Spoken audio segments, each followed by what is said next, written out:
आज के मेहमान इम्तियाज इस जश्न के साहिब जश्न जिनके लिए आज की ये खूबसूरत महफिल सजाई गई है। आप देख रहे हैं बैनर पर खूबसूरत अंदाज में लिखा हुआ एक शाम आदित्य यादव जी के नाम, यानी आज के मेहमान इम्तियाज, आज के डिस्टिंग्विश्ड गेस्ट, मैं भाई आदित्य यादव जी को माइक पर इसलिए अब इस वक्त बुलाना चाहता हूं ताकि हमने अपने दिल की बात उन्हें बार बार सुनाई है, अब थोड़ी देर चंद लम्हात के लिए उनके दिल की बात भी हम सुने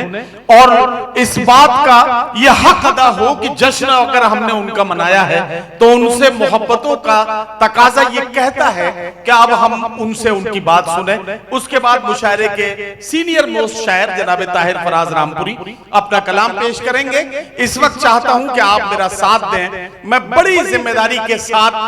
आपके और हमारे सबके मेहमान इम्तियाज, आपके दिलों की धड़कन, बदायूं के सांसद, समाजवादी पार्टी के युवा नेता और युवाओं की हृदय में, युवाओं के दिल में धड़कनों की तरह बसने वाले भाई आदित्य यादव जी को माइक पर बुला रहा हूं, तशरीफ लाएं। और अनीस खान वारसी साहब, आपको बहुत मुबारकबाद कि आपने वाकई आदित्य यादव जी की मोहब्बत में जो खूबसूरत शाम का इनेकाद किया। आदित्य भाई भी आपसे बड़ी मोहब्बत करते हैं, इसका नमूना मैंने देख लिया कि मसरूफ तरीन वक्त में से भी उन्होंने आपके लिए वक्त निकाला और वो यहाँ तशरीफ लाए। जोरदार तालियों से इस्तकबाल कीजिए जनाब आदित्य यादव जी, MP बदायूं, हमारे बीच में। बहुत बहुत शुक्रिया है नदीम फारूकी साहब का, जिन्होंने आज के कार्यक्रम के संचालक के रूप में अपनी जिम्मेदारी भी निभाई और समय समय पे अपनी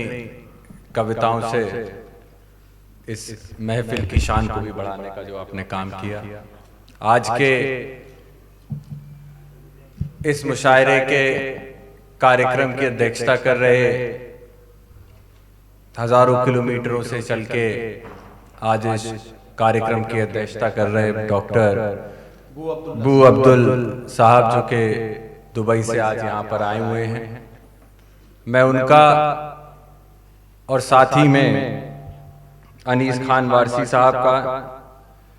भाई शाम खान साहब का और उनकी पूरी टीम का मैं तहे दिल से शुक्रिया अदा करता हूँ, धन्यवाद देता हूँ कि आज की जो ये शाम हमारे लिए आपने रखी। और मैं इसमें अभी और देर तक रहता और मैं माफी भी चाहूंगा यहाँ पे जितने भी हमारे कवि और कवित्री आई हुई हैं, क्योंकि कल जैसा आप जानते हैं लोकसभा चल रही है और कल से बहुत महत्वपूर्ण मुद्दों पे चर्चा होनी है, तो इसीलिए कल सुबह ही मुझे 6 बजे की फ्लाइट से दिल्ली भी जाना होगा। इसी वजह से आज के कार्यक्रम को थोड़ा जल्दी हम लोगों ने किया, लेकिन मैं शुक्रिया अदा आप सबका करूंगा क्योंकि इस जीत में, और सिर्फ बदायूं नहीं बल्कि जो इंडिया गठबंधन की जीत इस पूरे देश के अंदर हुई है, वो आप सबके बिना पूरी कभी नहीं हो सकती।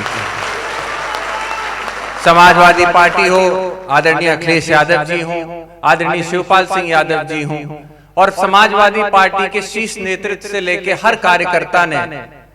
जो मुकम्मल कोशिश की, जिस तरीके से सब लोगों को एकजुट करने का प्रयास किया, और खास करके आदरणीय अखिलेश यादव जी जिन्होंने PDA का नारा दिया, जिस नारे को लेकर एक एक कार्यकर्ता आगे बढ़ा, आज मैं समझता हूं उसी का परिणाम है कि देश की तीसरे नंबर की पार्टी अगर आपकी समाजवादी पार्टी है तो आपकी ताकत से है। और जो 2024 का चुनाव जिन नाजुक मोड़ पे हुआ, जिन मुद्दों को लेकर हुआ, जिस संविधान की किताब को लेकर हुआ, मैं आप सबसे बस ये आग्रह करता हूं, ये लड़ाई अभी हमारी आपकी खत्म नहीं हुई। यहां से ये लड़ाई शुरू हुई है। जिस संसद में आप सबने अपनी ताकत दे के हम सभी को भेजा है, हम वहां पुरजोर तरीके से आपकी आवाज उठा रहे हैं और आगे भी उठाते रहेंगे। लेकिन अपना ये विश्वास, अपना ये भरोसा इसी तरह आप लोग कायम रखें। शायरे का कार्यक्रम है, कभी सम्मेलन है, राजनीतिक कार्यक्रम नहीं, और अभी मुझे बहुत मौके मिलेंगे अपनी बात को आप लोगों के बीच तक रखने का। लेकिन जो कि आज ये कार्यक्रम यहाँ बैठे सभी हमारे कवियों के लिए है। मैं ज्यादा नहीं कहूंगा। समाजवादी पार्टी ने और हमारे पार्टी के संस्थापक नेता आदरणीय स्वर्गीय नेताजी ने कवियों के लिए हमेशा अपने दिल में एक अलग जगह रखी। जब जब हम लोग देखते थे बचपन से सैफी महोत्सव होता था या कोई भी मुशायरा या कोई भी कार्यक्रम होता था, उसमें कवियों को बुलाने से ज्यादा उन लोगों से चर्चा करना और उनकी समस्याएं, उनकी जो बात होती थी उनको नेताजी सुना करते थे। और हमारा भी प्रयास रहेगा कि उसी तरीके से आप सभी लोगों की, खास करके वो आप लोग हैं, ये वो लोग हैं जो मंच पे आके समाज की जो कमियां हैं उसको कितने खूब तरीके से कह के चले जाते हैं। इस समाज की जो खूबसूरती है उसको किस तरीके से कह के चले जाते हैं, ये हमें आपको सीखना चाहिए। तो मैं आप सबका तहे दिल से शुक्रिया अदा करता हूं, धन्यवाद देता हूं और बस इतना ही कहूंगा कि अभी हमसे पहले एक नौजवान कवित्री थी, उन्होंने अपनी कविता पढ़ी और उन्होंने काफी सुंदर कविताएं पढ़ी। अपने मन से मेरा ख्याल है कोई नई कविता आप पढ़ना चाहती थी, लेकिन मौका नहीं मिला। हम उस पार्टी, उस परिवार से आते हैं जहां पे कभी नेताजी ने फूलन देवी जैसी एक महिला जो समाज में पीड़ित थी, पीछे थी, उनको